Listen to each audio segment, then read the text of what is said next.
ஜனநாயகன், பராசக்தி இது 2 தான் நிறைய முறை நானே சொல்லிட்டேன். இந்த ஒரு 2-3 வாரத்தில் அவ்வளோ வீடியோஸு, அவ்வளோ தம்ப்நெயில்ஸை நம்ம யூடியூப்பில் பார்க்க முடியுது. காரணம் என்னென்னா, விஜய் ஃபேன்ஸுக்கு, அதே நேரத்தில் பராசக்திக்கு அப்படின்னு சொல்லி பெரிய ஒரு டாக் இருக்குது. வழக்கமாக ஆடியோ லான்ச்சுனா எனக்கு தெரிஞ்சு விஜய் டிவி, சன் டிவி இந்த 2 டெலிவிஷனில் தான் அதிகமாக நம்ம பார்த்துருக்கோம். இப்போ விஜய் ஆடியோ லான்ச்சாக இருக்கட்டும், இல்லை சூப்பர் ஸ்டார் ரஜினிகாந்தோட ஆடியோ லான்ச்சாக இருக்கட்டும், இதெல்லாம் நம்ம அதிகமாக அங்கே தான் பார்த்துருக்கோம். அஜித் ஆடியோ லான்ச் பார்த்ததே இல்லை. எனக்கு தெரிஞ்சு என்னுடைய லைஃப்பில் அஜித்துக்கு ஆடியோ லான்ச் வந்து நான் பார்த்ததில்லை. மற்றவங்க யாராவது பார்த்துருக்காங்களான்னு தெரியல. இப்போது ஜீ தமிழில் இந்த ஆடியோ லான்ச் வரப்போகுது. இது ஒரு டிஆர்பி போட்டியாகவும் பேசுகிறாங்க எல்லோரும், பார்த்தீங்களா?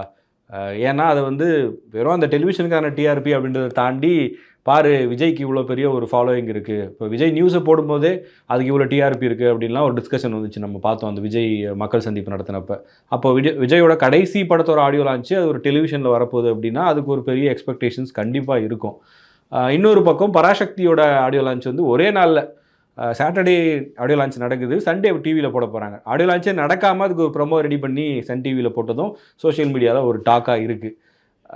எப்படி இருக்கும் ஆடியன்ஸ் வந்து எதை பார்க்குறது? இந்த சத்யராஜ் நண்பன் படத்தில் 2 டிவி பார்த்துட்டு இருப்பாரு, அந்த மாதிரி பார்க்குறதா, இல்லை ஒரே டிவியை 2ஆக ஸ்ப்ளிட் பண்ணி பார்க்குறதான்ற கன்ஃபியூஷனில் இருப்பாங்களா, இல்லை எதை பார்ப்பாங்கன்னு நினைக்கிறீங்க? பொதுவாக ஆடியோ லான்ச்னாலே வந்து உங்களுக்கு ஒரு டாப் ஹீரோஸுடைய ஆடியோ லான்ச்சுக்கு எப்போயுமே ஒரு எக்ஸ்பெக்டேஷன் இருக்கும்.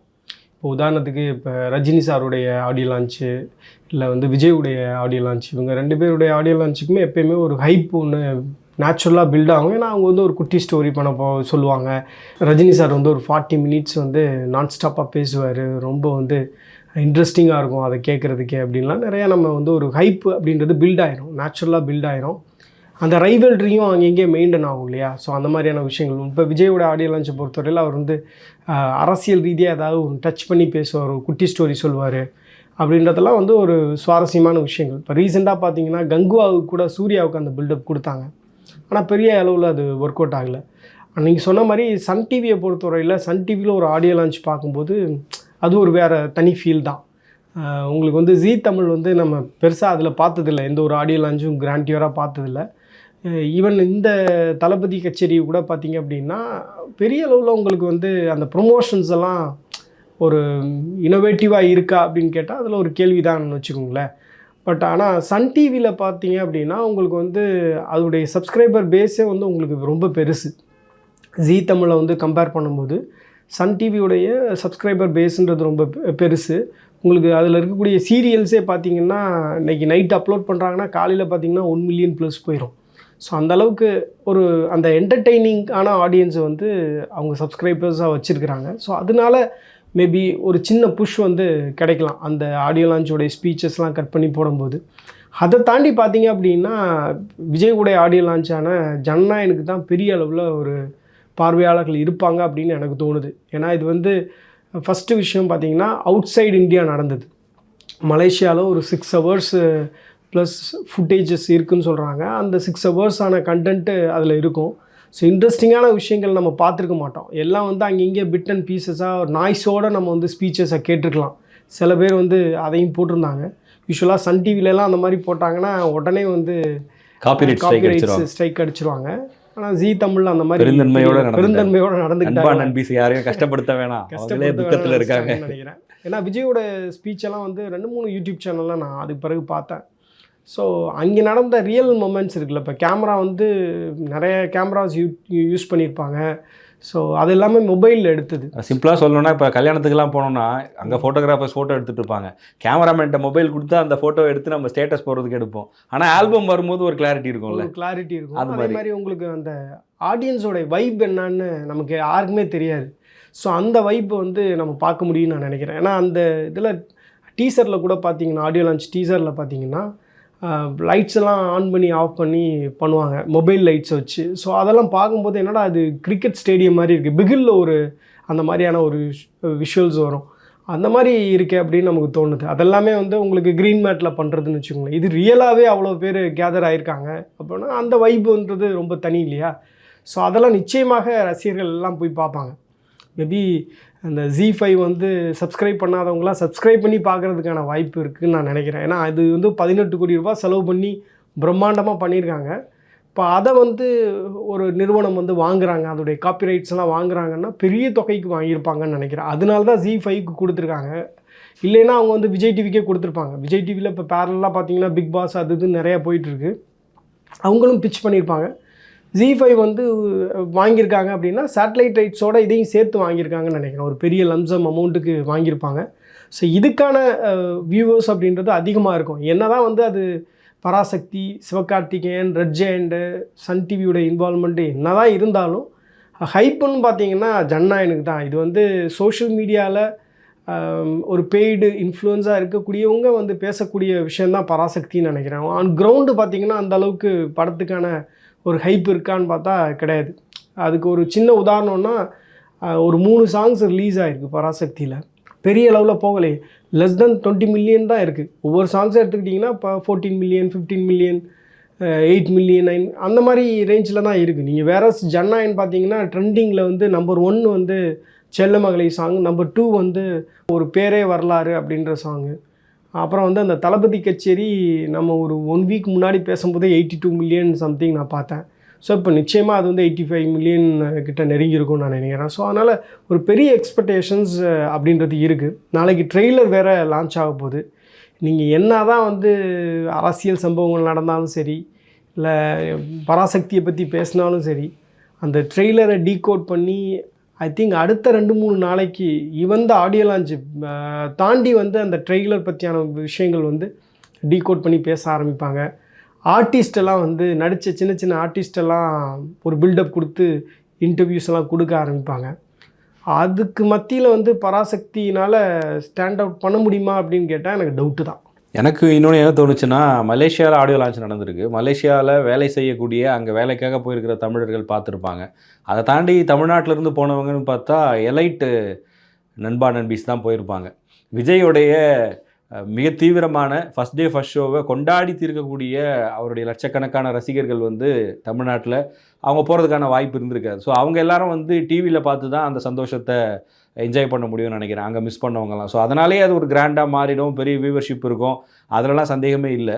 ஆனால் பராசக்தியை பொறுத்த வரைக்கும் நான் என்ன யோசிக்கிறேன் அப்படின்னா, பிரதீப் ரங்கநாதன் அப்படின்ற பேரை வந்து 2-3 வருஷத்துக்கு முன்னாடி நம்ம யாருக்குமே தெரியாது. ஆனால் இந்த வருஷத்தில் லாஸ்ட் 2025ல் 2 100 கோடி வசூல் பண்ண படத்தை பண்ணிட்டார்.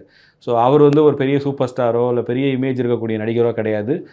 உண்மையிலேயே பாய் நெக்ஸ்ட் டோர். இதே மிர்ச்சி ஆஃபீஸ்க்கு அவர் வந்தார். இங்கே நானே பார்த்தேன், ஒரு மாருதி ஸ்விஃப்ட் காரில் இறங்கி ரொம்ப சாதாரணமாக லிஃப்ட்டில் ஏறி வந்த ஒருத்தர் வந்து அவரா 100 கோடி பண்ணார் அப்படின்னு ஆச்சரியப்பட வைக்கிறாரு. அதனால் கண்டென்ட்டும் அந்த கண்டென்ட் டெலிவரி பண்ணக்கூடிய விதமும் யாரை வேணாலும் எங்கே வேணாலும் கொண்டு போய் நிறுத்திடும். அதனால் பராசக்தியை அவ்வளவு சாதாரணமாக இட போட்டுற முடியாதுன்னு நான் நினைக்கிறேன். இப்போ ஏன்னா ஜெயம் ரவி மாதிரி ஒரு எஸ்டாப்ளிஷான ஒரு ஆக்டரு ஒரு நெகட்டிவ் ரோல் பண்ணுறதுக்கு தயாராகிறாரு. சிவகார்த்திகேயனும் வந்து இது பொலிட்டிக்கல் சப்ஜெக்ட்டு, இதை தொட்டால் ஆதரவு தளம் இருக்க மாதிரி அதற்கு ஒரு எதிர்ப்பு இருக்கும் அப்படின்னு தெரிஞ்சும் இந்த படத்துக்குள்ளே போகிறாரு அப்படின்னா அந்த கண்டென்ட் வந்து ஏதோ ஒரு வகையில் பெருசாக இருக்கும்.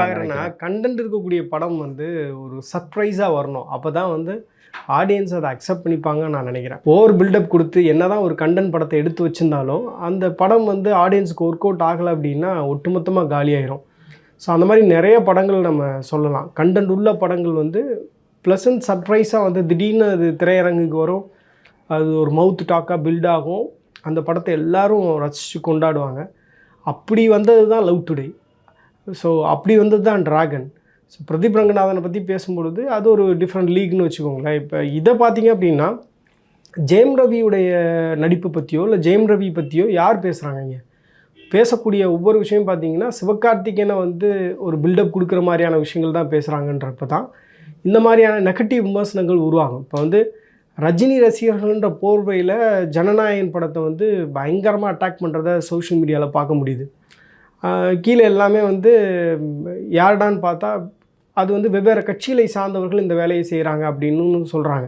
ஸோ இந்த மாதிரி மிக்ஸ்டான நபர்கள் பண்ணும் பொழுது அதில் இருக்கக்கூடிய அந்த நெகட்டிவ் இமேஜ் இருக்குல்ல, அந்த ஹீரோ மேலே போய் விழுகிறதுக்கான வாய்ப்பு இருக்குது. அந்த படத்தையே வந்து அது காலி பண்ணுறதுக்கும் வாய்ப்பு இருக்குது.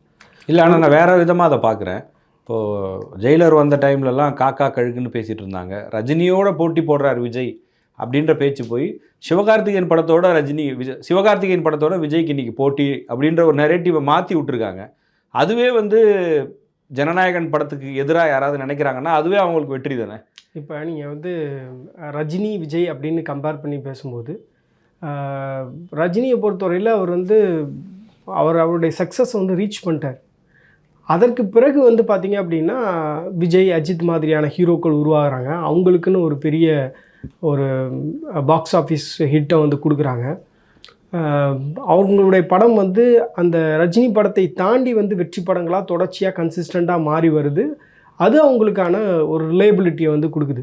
இப்போ சிவகார்த்திகேயன் எடுத்துட்டிங்கன்னா 2025 அவருக்கு வந்து வந்த ஒரு படம் அப்படின்னா மதராசி. அந்த படம் வந்து ஒரு 100 கோடி செலவில் எடுக்கப்பட்டது அப்படின்னா அந்த 100 கோடியே அதை அச்சீவ் பண்ணலை அப்படின்றது தான் வந்து ட்ரேடில் இருக்கக்கூடியவங்க சொல்லக்கூடிய விஷயமா இருக்குது. ஸோ அது வந்து ஒரு ப்ராஃபிட்டபிள் வெஞ்சர் இல்லை அப்படின்னு சொல்கிறாங்க. ஆனால் 2024 ரிலீஸ் ஆன அமரன் படத்தை வச்சு தான் நம்ம வந்து சிவகார்த்திகேயனை பற்றி இன்றைக்கி பேசிகிட்டு இருக்கோம். ஸோ இப்போ சிவகார்த்திகேயனுடைய கன்சிஸ்டண்ட்டான ஹிட்ஸுன்னு இருக்கா அப்படின்னு பார்த்தா அதில் பெரிய கேள்வி இருக்குது. அவர் ஒட்டுமொத்தமாகவே 25 படம் தான் நடிச்சிருக்கிறார். இப்போ நீங்கள் வந்து ரவி மோகன் எடுத்துக்கிட்டீங்க அப்படின்னா, ஜெயம் ரவி எடுத்துக்கிட்டிங்கன்னா அவர் நிறைய படங்கள் பண்ணியிருக்கிறார். அவர் 25 இயர்ஸ் வந்து இண்டஸ்ட்ரியில் இருக்கார். அவர் வந்து பெரிய ஹிட் படங்கள்லாம் கொடுத்த ஒரு நபர் தான். தனுஷ் சிம்பு ரேஞ்சில் வந்து உருவாக வேண்டிய ஒரு ஹீரோ தான் ஜெயம் ரவி. அவருக்கு அண்மை காலமாக படங்கள் பெரிய அளவில் ஒர்க் அவுட் ஆகலை, நினச்ச மாதிரி அவருக்கு ஹிட் படங்கள் இல்லை. அவர் இதில் வந்து வில்லன் ரோலில் நடிக்கிறாரு. இப்போ எப்படி மாஸ்டர் படத்தில் வந்து விஜய் சேதுபதி ஒரு வில்லன் ரோல் ப்ளே பண்ணார். அந்த படத்தை உண்மையாலே பார்த்தவங்களுக்கு தெரியும். அந்த படத்தில் உண்மையாலே ஹீரோவாக ஒரு ஈக்குவல் ஸ்பேஸ் கொடுத்தது அப்படின்னா விஜய் சேதுபதிக்கு தான் கொடுத்துருப்பாங்க. விஜய் சேதுபதிக்கு தான் நிறைய பில்டப் ஷாட்ஸ்லாம் இருக்கும். அவருக்கான அந்த ஸ்பேஸுன்றது ஸ்க்ரீன் ப்ரெசன்ஸ் அப்படின்றது ரொம்ப அதிகமாக இருக்கும், விஜயோட அதிகமாக இருக்கும்.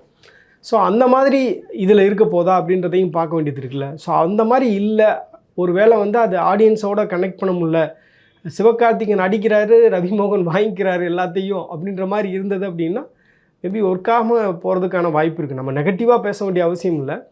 இப்போ நீங்கள் ஒரு படமாக பார்த்தீங்க அப்படின்னாலே வந்து விஜயோடைய படத்துக்கு இருக்கக்கூடிய எக்ஸ்பெக்டேஷன் மீட்டர் அப்படின்றது ரொம்ப அதிகமாக இருக்குது. நேச்சுரலாக நம்ம வந்து அது சோஷியல் மீடியாவில் பார்க்க முடியுது. அந்த படம் தொடர்பான பாடல்கள் வெளியாகும்போது அதோடைய ரிப்போர்ட்டை வச்சு பார்க்க முடியுது. பராசக்தியை பொறுத்தவரையில் கண்டென்ட் நல்லா இருக்குது, அந்த படம் வந்து எமோஷ்னலாக வந்து ஆடியன்ஸோட கனெக்ட் ஆகுது, இன்றைக்கி இருக்கக்கூடிய நிகழ்கால டச்சஸையும் அது பேசுது, இஷ்யூஸையும் இப்போ அது ப்ரெசென்ட் பண்ணுது அப்படின்னா மேபி கனெக்ட் ஆகிறதுக்கான வாய்ப்பு இருக்குது. இல்லைன்னா இளைய தலைமுறையை பொறுத்தவரையில் அவங்க வந்து ரொம்ப பீரியாடிக்காக அந்த படம் இருந்தது அப்படின்னா விரும்புகிறாங்களா அப்படின்னா அண்மையில் வந்த எந்த படத்தையும் அவங்க பெருசாக ரசிக்கலை அப்படின்றது தான் பார்க்க முடியும்.